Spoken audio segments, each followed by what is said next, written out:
Ta parole est une lampe à mes pieds, une lumière sur mon sentier. Psaume 119, verset 105. La méditation.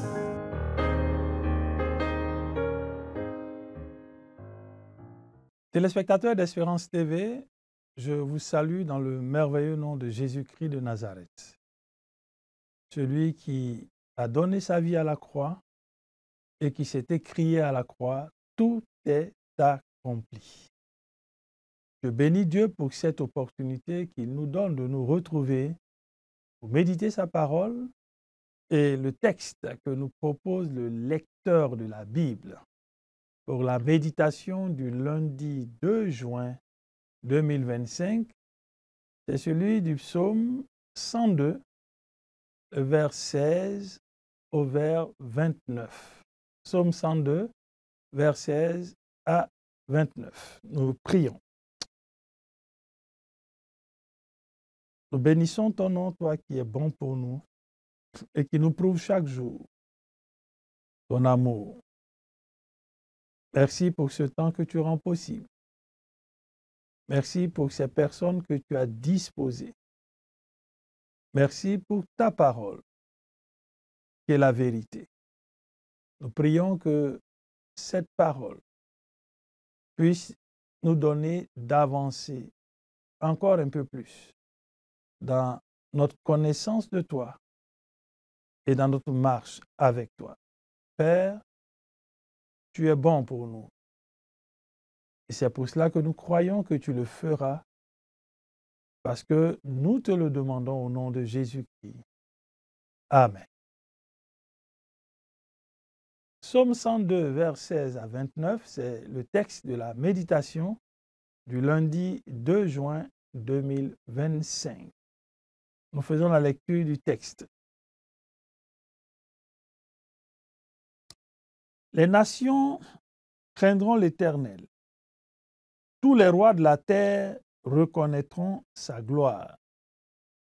L'Éternel rebâtit Sion pour y paraître dans sa gloire. Il a égard à la prière de ceux qui sont dépossédés. Il ne méprisera pas leurs demandes. Que cela soit mis par écrit pour la génération future. Le peuple qui sera créé le rendra gloire au Éternel. Vers 20. Du haut de sa demeure sainte, l'Éternel s'est penché vers nous. Du ciel, il regarde la terre.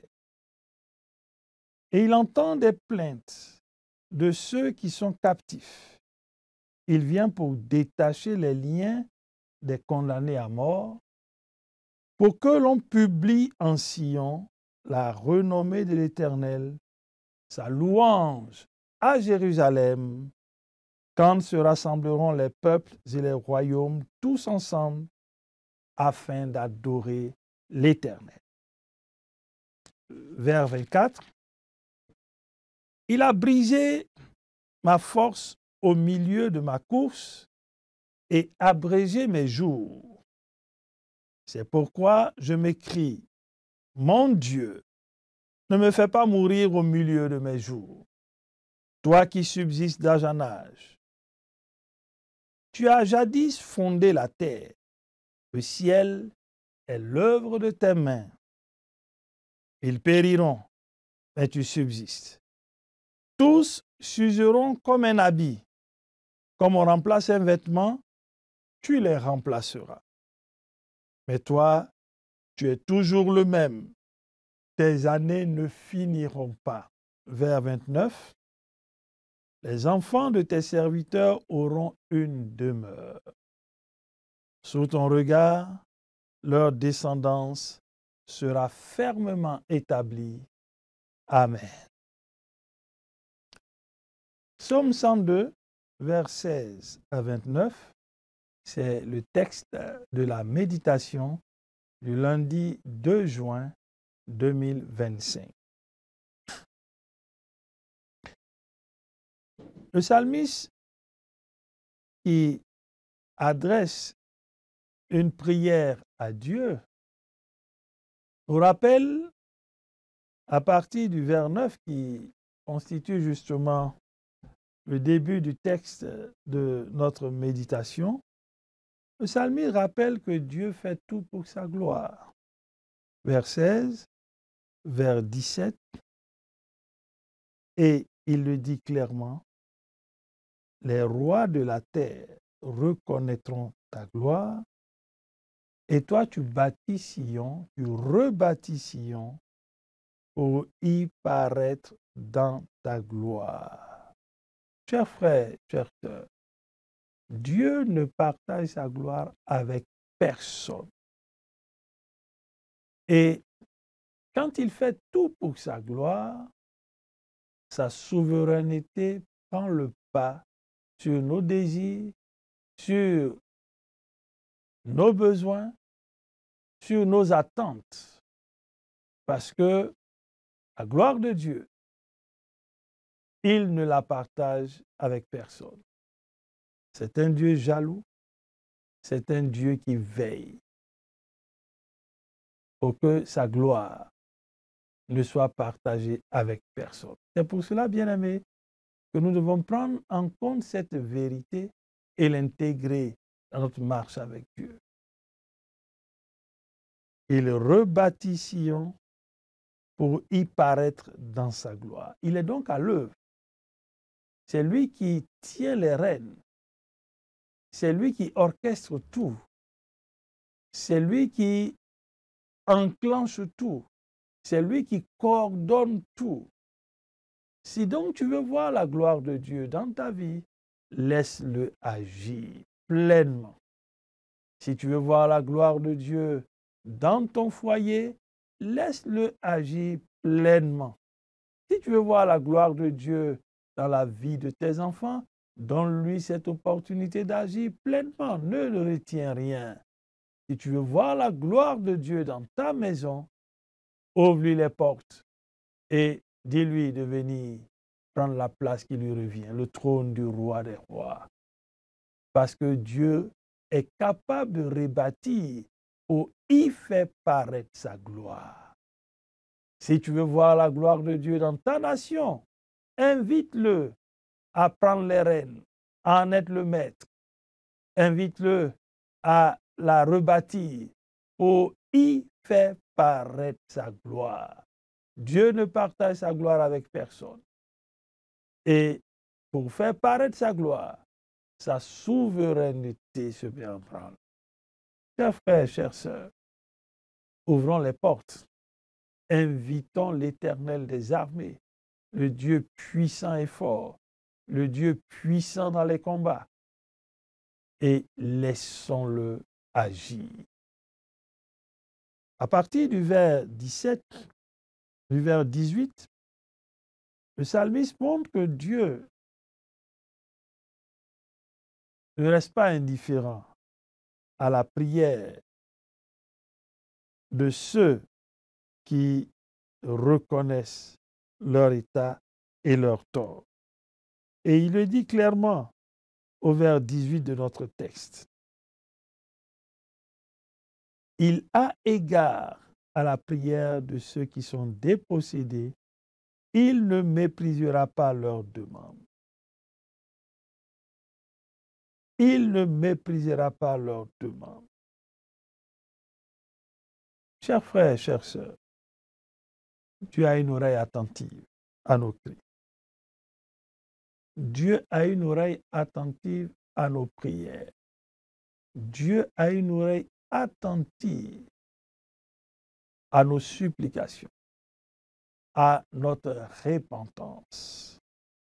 Oui, ce Dieu-là, il se dispose et il dit qu'il ne méprisera pas nos demandes. Si l'humilité nous caractérise, il n'y a pas de doute.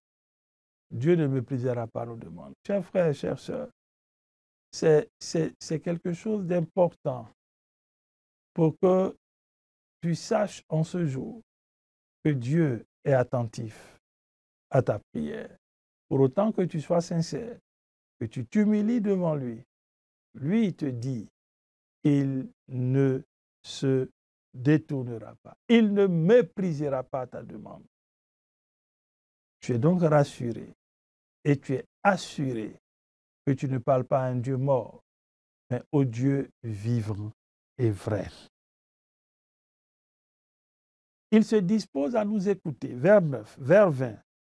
Du haut de sa demeure, l'Éternel s'est penché vers nous. Du ciel, il regarde la terre. Il entend les plaintes de ceux qui sont captifs. Il vient pour détacher les liens des condamnés à mort, pour que l'on publie en Sion la renommée de l'Éternel, sa louange à Jérusalem. Oui, Dieu vient vers nous.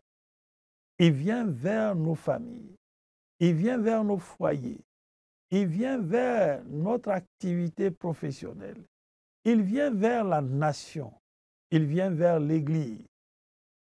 Et son désir, c'est, comme dit le psalmiste, de détacher les liens des condamnés à mort. Il est le Dieu des délivrances. Et il vient en tant que sauveur pour nous sauver, en tant que libérateur pour nous libérer.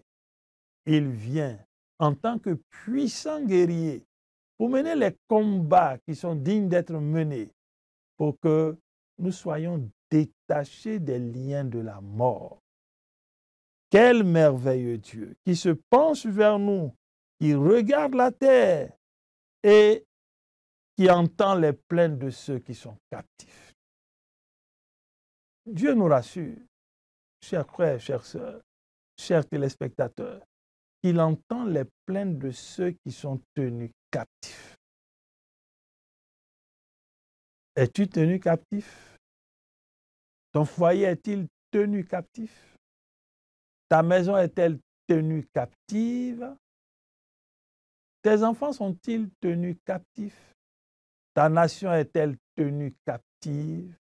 Le psalmiste nous rassure, la parole de Dieu nous rassure que Dieu entend les plaintes de ceux qui sont captifs et il ne s'arrête pas là.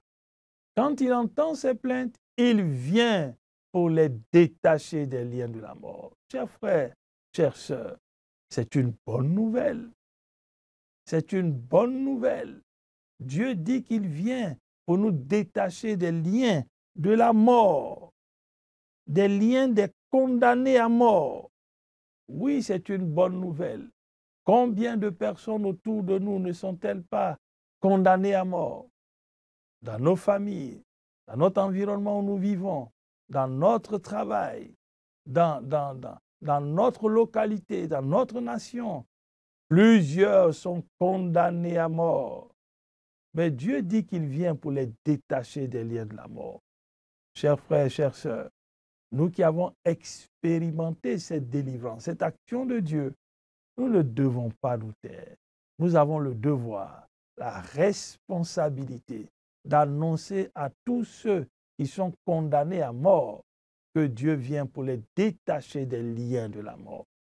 C'est une bonne nouvelle. Oui, ce Dieu qui entend les plaintes des captifs vient les délivrer des liens de la mort. Annonçons cette bonne nouvelle autour de nous pour que tous ceux qui sont sous l'emprise de la mort soient délivrés, soient libérés. Tous ceux que la mort a condamnés soient déliés de cette condamnation. Parce que notre Dieu est celui qui est le Dieu des délivrances. Il est le puissant guerrier. Et la Bible dit qu'il est fort dans les combats. Il n'a jamais perdu de bataille. Chers frères, chères sœurs, expérimentons cette parole et allons l'annoncer. C'est notre responsabilité. C'est notre responsabilité. Pour que l'on puisse publier la renommée de notre Dieu là où nous sommes. Publier la renommée de notre Dieu dans notre entourage. Publier la renommée de notre Dieu dans notre lieu de travail, d'exercice de nos activités. Publier la renommée de notre Dieu dans notre environnement scolaire et estudiantin. Publier la renommée de notre Dieu dans notre quartier, dans notre localité, dans notre ville, dans notre nation. Oui, publier la renommée de notre Dieu, le Dieu qui délie des liens de la condamnation de la mort. Annonçons cette bonne nouvelle. Annonçons cette bonne nouvelle pour que la renommée de notre Dieu puisse effectivement paraître aux yeux de tous. Il est important de publier dans nos communautés la renommée de l'Éternel, sa louange. Au vers 24, la Bible montre, et au vers 25, la Bible montre que notre Dieu est celui qui est capable de nous assurer l'éternité. Oui, il est celui qui brise la force. Il est celui qui peut abréger les jours. Mais il est celui aussi qui peut délivrer de toute malédiction ou de tout propos ou de toute action pour abréger nos jours. Il est celui qui peut nous en délivrer. Le psalmiste a crié, « Mon Dieu, ne me fais pas mourir au milieu de mes jours, toi qui subsistes d'âge en âge. » Le psalmiste montre deux choses à travers son cri vers Dieu. On peut abréger nos jours.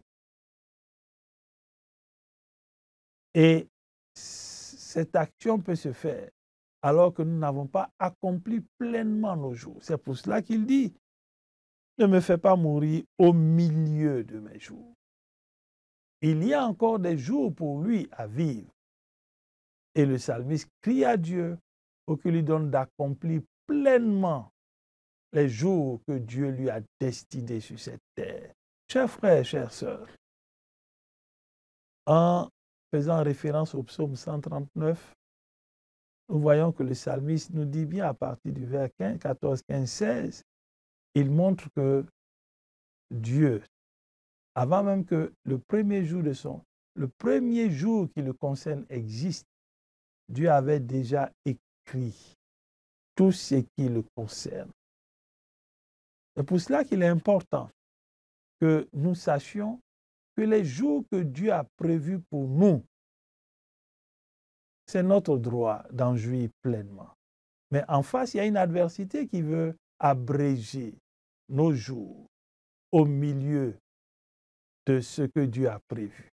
Non, refusons cela. Et demandons à Dieu, comme le psalmiste, de ne pas nous faire mourir au milieu de nos jours, mais qu'il nous donne d'accomplir pleinement tous les jours qu'il nous a destinés. Il en est capable. Celui qui a fondé la terre, celui dont le ciel est l'œuvre des mains, celui de les mains duquel le ciel est l'œuvre, il est celui qui est capable de nous maintenir, de nous garder, de nous protéger. Et comme il l'a dit à Jérémie, et les propos du psalmiste semblent bien ressembler à ceux dont Dieu ce que Dieu a prononcé à l'endroit de Jérémie, ils te feront la guerre, mais ils ne te vaincront pas.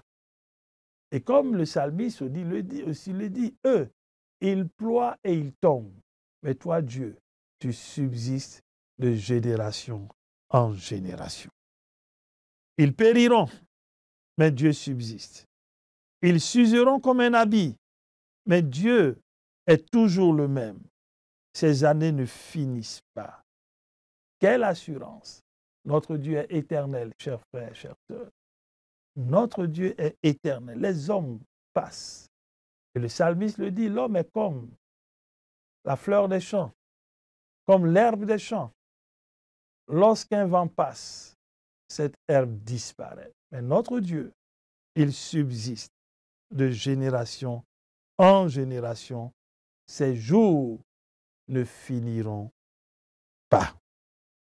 C'est pour cela que ceux qui descendent de ses serviteurs, ils ont une demeure sous le regard de Dieu et leur descendance reste ferme.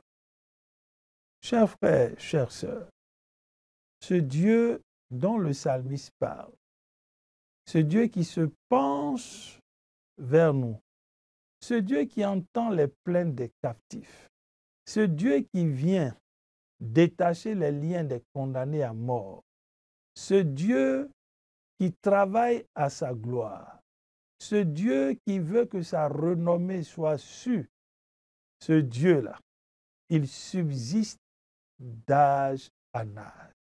Et quand vous êtes dans une alliance, vous entrez dans une alliance avec lui, l'alliance accourt pour vous et pour votre descendance.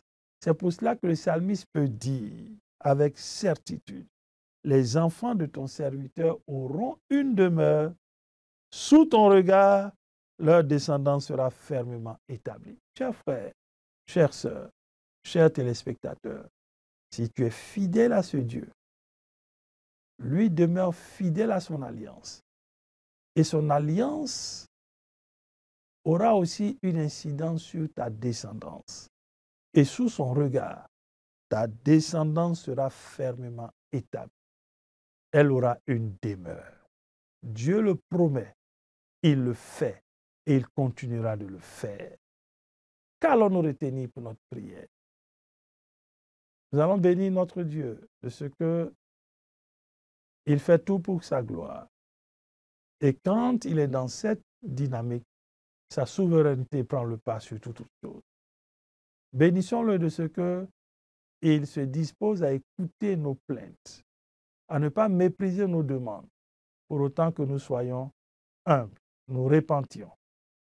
Il est prêt à venir nous délivrer, le Dieu des délivrances. Et c'est lui qui permet que nous accomplissions pleinement nos jours face à ceux qui veulent les abréger. Il subsiste. Il assure à notre descendance une demeure et la stabilité. Prions. Père, nous te bénissons. Nous bénissons ton nom parce que tu fais tout pour ta gloire. Nous bénissons ton nom parce que tu prêtes l'oreille à ceux qui sont humbles. Tu ne méprises pas leurs demandes. Nous te bénissons parce que tu entends les plaintes des captifs. Nous te bénissons parce que tu ne restes pas indifférent. Tu viens pour les détacher des liens de condamnation, de mort. Ah, merci Seigneur. Viens en ce temps, viens dans cette saison et détache-nous des liens de condamnation de la mort. Fais-le pour nous, pour nos foyers, pour nos maisons, pour notre nation. Merci Seigneur de ce que nos jours ne seront pas abrégés. Nous accomplirons pleinement nos jours. Merci de ce que tu nous assures que nos adversaires, eux, ils tomberont. Mais toi, tu subsistes et tu vis par toi-même. Merci de ce que tu assures à notre descendance une demeure, une stabilité. À toi la gloire. Toi le Dieu merveilleux, au nom de Jésus. Amen. Merci, chers téléspectateurs, pour votre présence, votre écoute et aussi votre participation dans la prière. Nous nous retrouverons bientôt. Shalom.